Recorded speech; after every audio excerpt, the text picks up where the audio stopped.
Endikilik şeyimiz hürmetlik vatandaş bugün İslah 2019 yıl 4. ayının 4. günü heptiki yekşembe endiki haber mındak Cumhur hükümeti İslam dilini Xitaylaştırışın yolu koyup Gansu ülkesinde bir mescit opetki uçurdu.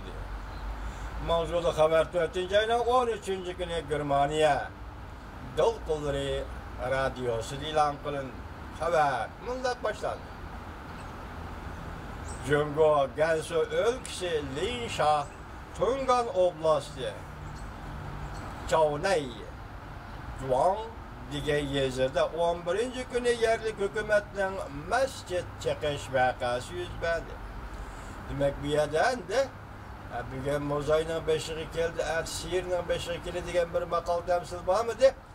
Hazır endi bu Tungallar kilovatı, Tungallar gitip geldi. Xitay nazarında hazır Uyguristan'da mescitlerini çekip oldu ve dini itikat kılıdık Allah'ın asasiyetin bir taraf kılıp oldu. Bugünlerden kilovatkan haberler karganda hazır 3 milyondan 5 milyonca adam cemiyette emez. Nezerbent kılındı diyen haber hazır geldi. 3 milyon diyen nüvet gençli 11. ayın 29. günü. Erkelik vakit geçti ilan kılgan idi. Demek hazır siz bizde vatkan 1 milyon adam tahminen bu işkişil işçide ölüp oldu diyen. Biz hazır 1 milyon adam nezerbent kılındı, Uygur nezerbent kılındı diyen de bu adam ölüp oldu diyen. Ben başta ettim. 40 bin kişi dedi. Her ayda 40 bin kişi. İnsaniyet tarihi başında ölümle anlagamısıyla kökenli kitapta okugamı vatandaşlar.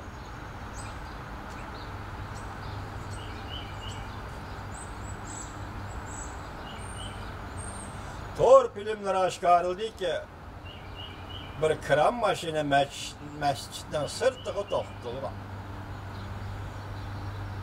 Bunun 5'i mescitten munarığı yakın keltirilgen. Mescitten yukarı hel verilgen gümbüzü çekip etilgen. Mescitten baş kurulmaları hem ziyankeşlik uçurgan. Mescitten çok sıdiki ilal ay hem çekip etilgen. Siman parçaları, kesek parçaları yerde yatıldı. Germaniya dolguları muhbirinin teşvirişi arkalık bu mescit, Gansu ülkesi Linsha Tungan oblastığı selingan mescit şkelliği aşkar oldu. Bilimliyene mescidin yazısı sırtıda bir neçe aksakal bu ayının yerge oldurup yığlavat kaldığı görüştüldü. Yani Gansu'da mescit çekilip de Allah'zal endi hazır aşı bu ayının mescidin sırtı durup yığılışı ruhsat kıptı. Uygurça, Uygur'a yığılaşkın ruhsat yok. Onu çekiştin burun ya çekiştin kim bu Uygur'da nezerbent kılıp oldu diken. Haberdar kişiler Germaniya dol kılvırgımındak dedi. Gerçi fırala hükümet bilen tokunuşuduğun işler yüz vermegen bolsun mu? Peki az bolmagan kişiler mescid çekilganlıkıdın azaptın hep yergi yetip aldı. Yetip bilen narazılık buldu. Bu mescidden selingan vakti tekip bir ay bolmagan yeni mescid idi. Dairle bu mescid yeni usluptu yani Arabistan uslubu da selinipti. Digenle bahane kılıp çekip taşladı. Kişiler habersiz durgan, bunda bir muhitti yoksuz gelip çekip taşladı. Yerliklerin nazırdı bu pütülle Şincan'da mescitleri çakkandık. Yani müstemlek Uyguristan'da mescitleri çakkandık. Gansu'da hem mescit çıkıp İslam dinini yok çıka uğranışla bir xil ifadesidir. Demek yerlik Tungallar'ın nazırdı eş. Şundak. Tungan şair Evren Germaniya dol kılırgımında kılsın. Mescidden munarıdı ki ilal aynı çekiş. Bir xil kimlik salayetini çakkallıktır. Sen kim degen salayetini çakkallıktır. Evren bunda kılsın.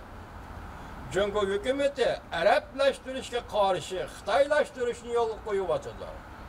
Tungan şairi Evren dedi ki Cumhur hükümeti Araplaştırışa karşı Xitaylaştırışını yolu koyup atırlar. Biroq ming xandonligi davrida assimilyatsiya qilishning besimini ko'rgan Tungallar bu xil besim oldida millatni tan elish tuyg'usini hargiz yo'qotmaydi. Bugungi ish Tungallarni o'zgartirmaydi deydi Avran, shoiri Avran. Tungallar sukunatda turadigan, lekin yana shundoqla qaysar bir millatdir. Demak, nima deydi zo'ravonlik oldida sukunatda turishga majbursan. Şunu Tungallar zo'ravonlik oldida sukunatda turdi, lekin bu millat qaysar millat. Demak, oxiri bir ish chiqdi demakchimi?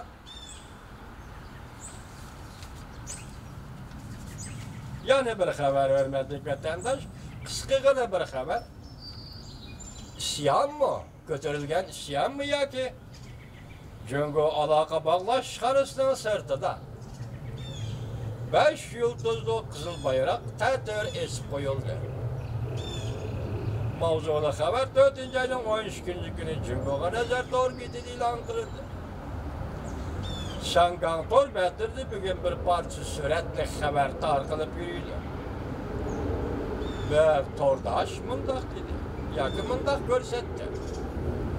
Bugun ertaga soat 7'de Jungo aloqa bog'lash xonasi joylashgan bino sirtida Jungoning aloqa bog'lash xonasi degan asli diplomatiya o'rnida ish qiladigan, shuning yaqinroq turadigan Zhongyanban deydi Xitoycha buni Shangangda turishdi.